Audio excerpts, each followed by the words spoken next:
ये उन 100 कुओं में से पहला कुआं है जिन्हें हम इस वीडियो में बनाने वाले हैं। पानी पानी पानी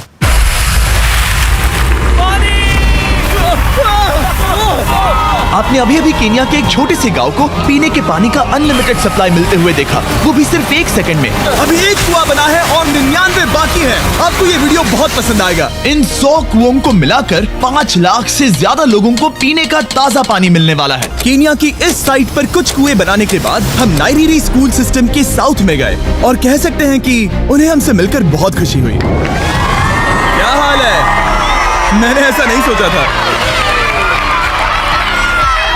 स्वागत के लिए शुक्रिया।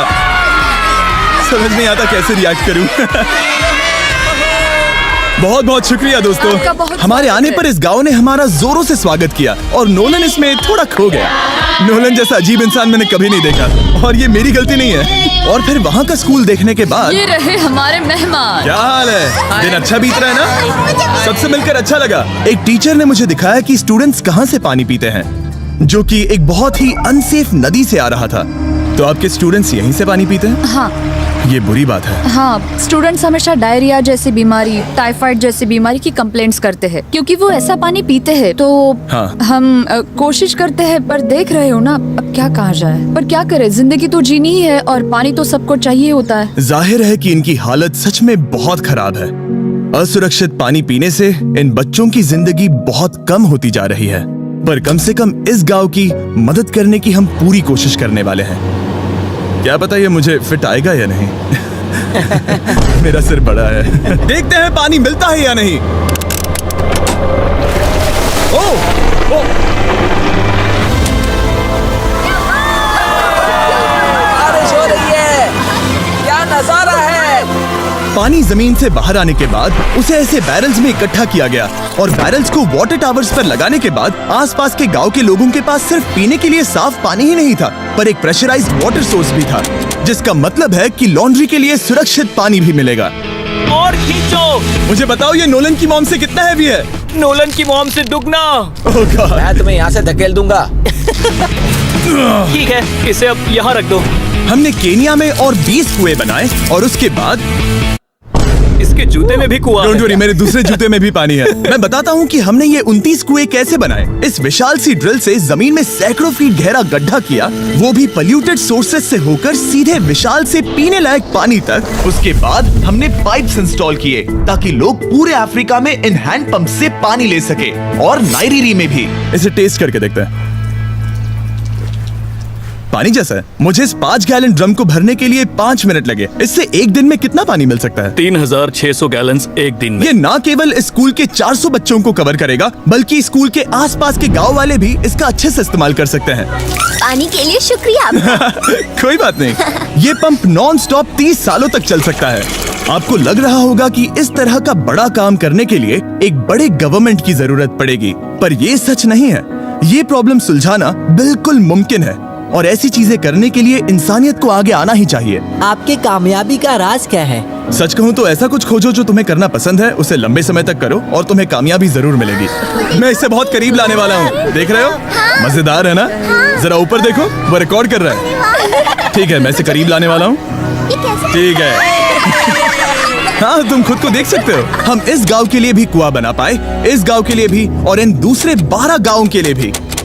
और जब हम ये पंप्स लगा रहे थे, तब हमने यहाँ के एक स्कूल को नए कंप्यूटर से अपग्रेड भी कर दिया। बच्चों को ये कैसा लगा? उन्हें शुक्रिया, सच उन्हें में ये बहुत पसंद आया। खुशी है कि सब ठीक से हो गया। हमने क्लासरूम्स में नया फर्नीचर भी लगाया, उसके साथ कुछ शेल्व्स नई बुक्स के साथ, और सभी स्टूडेंट्स को एक फुटबॉल भी दिया। Thank you mister beast, thank you. यहाँ तक कि सभी क्लासरूम्स में नए व्हाइट बोर्ड्स और प्रोजेक्टर्स भी लगाए। आप सबको ये प्रोजेक्टर पसंद आया?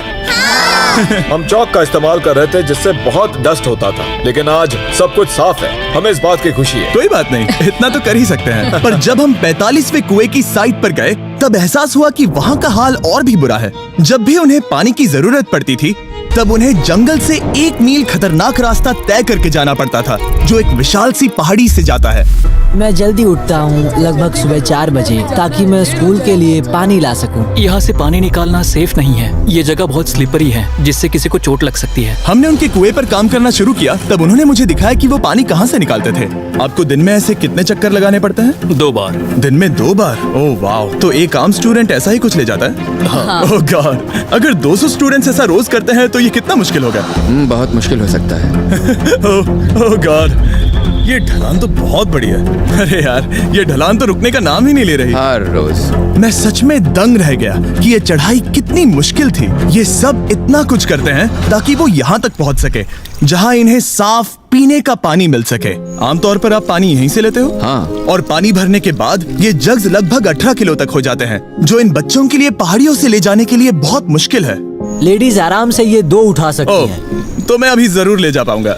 और एक बार हमने जग्स भर लिए, उसके बाद वक्त था वापस ऊपर जाने का। जल्दी करो, चलते हैं। इससे तो पसीना भी नहीं आ रहा है। मैं ले लूंगा। और अब घंटों तक असुरक्षित पानी को इकट्ठा करने के बजाय उनका नया पंप स्कूल के बस 10 फीट दूर था। तो अब ये यहाँ से पानी ले सकते हैं। बहुत थक गया हूँ। और फिर हम गए हमारे अगले गांव में, जहां हमने बनाया हमारा 46वां कुआं। पर हमें एक प्रॉब्लम से गुजरना पड़ा। हमने देखा कि ये गांव आधे से बटा हुआ है, वो भी इस खतरनाक सी नदी से। ये अभी इतनी खतरनाक नहीं लगेगी, पर जब बारिश का मौसम आता है, पानी ऊपर तक आकर इस पुल को पूरी तरह से निगल लेता है। और ये पुल इसलिए इतना जरूरी है क्योंकि वहाँ जो गाँव है वहीं पर सभी हॉस्पिटल्स और स्कूल्स हैं, इसलिए यहाँ से रोज गुजरना पड़ता है। ये खतरनाक है, लेकिन इस पुल के अलावा इनके पास और कोई ऑप्शन नहीं है। जब ये नदी उफान पर होती है तो ये किसी को भी बहा ले जाती है, लोग, स्टूडेंट्स, यहाँ तक कि जानवर। हाल ही में इस नदी को क्रॉस करने की कोशिश में हमने 3 लोगों को खो दिया। इस तरह किसी की जान जाना पागलपन है और हम इसे स्वीकार नहीं कर सकते। और जिस पल हमने इस बारे में सुना, तब हमें मदद करनी ही पड़ी। तो पंप तक जाने वाले पुल को जब हमने ठीक करना शुरू किया, तब हमने केनिया से 2000 मील दूर जिम्बाब्वे देश का भी सफर तय किया। अफ्रीका में आए 1 हफ्ते से ज्यादा हो गया है और अब भी कई पंप्स लगाने बाकी है। तुम में से बदबू आ रही पर है। मैंने सुबह ही शावर लिया था। बात होते ही मैं हाथ नीचे ले लूंगा। इस काम के लिए मैं तुम दोनों पर भरोसा कर सकता हूँ? हाँ। हमें सबसे पहले एक लोकल हॉस्पिटल की जांच करनी थी, जहाँ साफ पानी की सख्त जरूरत थी। अंदर जाने पर हमें पता चला कि इस क्लिनिक की इस गांव को कितनी जरूरत थी। एक साल में यहाँ पर कितने बच्चे जन्म लेते हैं? 1 महीने में करीब 50। इसका मतलब 1 साल में पूरे 600। वाह! पर दुख की बात यह है कि इन प्रेग्नेंट महिलाओं को सिर्फ पानी लाने के लिए 1 मील तक जाना पड़ता है और इन भारी बकेट्स को लेकर वापस आना पड़ता है। पर अच्छी खबर यह है कि हमने इनकी पैसों से मदद की यहाँ पर एक मॉडर्न पंप लगाने के लिए। संभाल के, इसे पकड़ो। और अब बस देरी थी इसे शुरू करने की। ठीक है नोलन, क्या तुम तैयार हो? मैं तैयार हूँ। ओवर। मुझे एक ड्रामेटिक जूम इन दो। नोलन, मैंने बटन दबा दिया है, ये काम कर रहा है? पानी आ रहा है। आप जाकर चेक करना चाहेंगे? हाँ, वहाँ पर। हाँ, चलो चलिए, चलते हैं। लोगों को पानी मिलता देख मुझे आखिर बहुत अच्छा खुशी हो पानी रही मिल ही है। गया। ये सच में कमाल की बात है। हमारा नोलन एक प्रोफेशनल डांसर है। हाँ। यकीन नहीं हो रहा, मैं डांस कर रहा हूँ। वो कर क्या रहा है?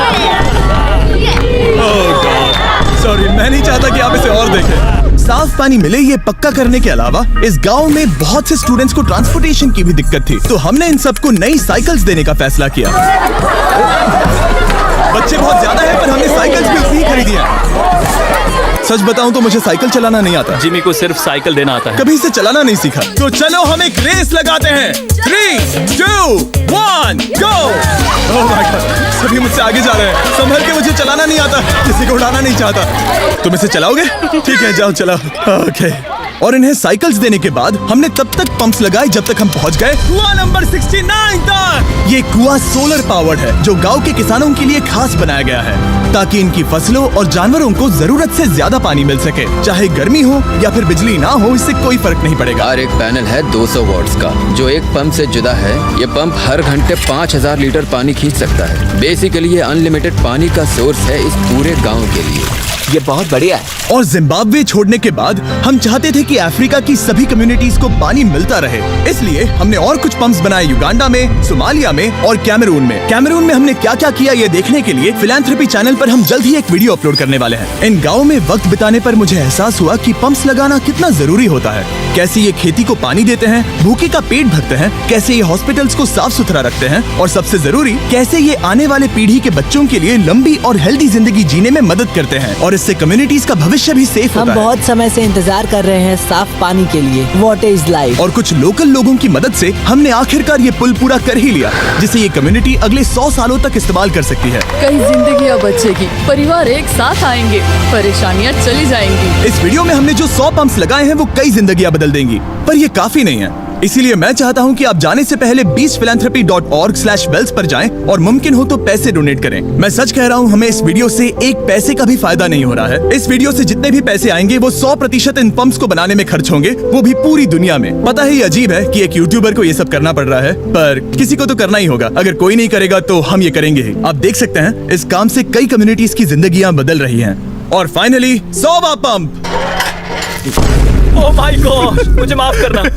Mr. B6000.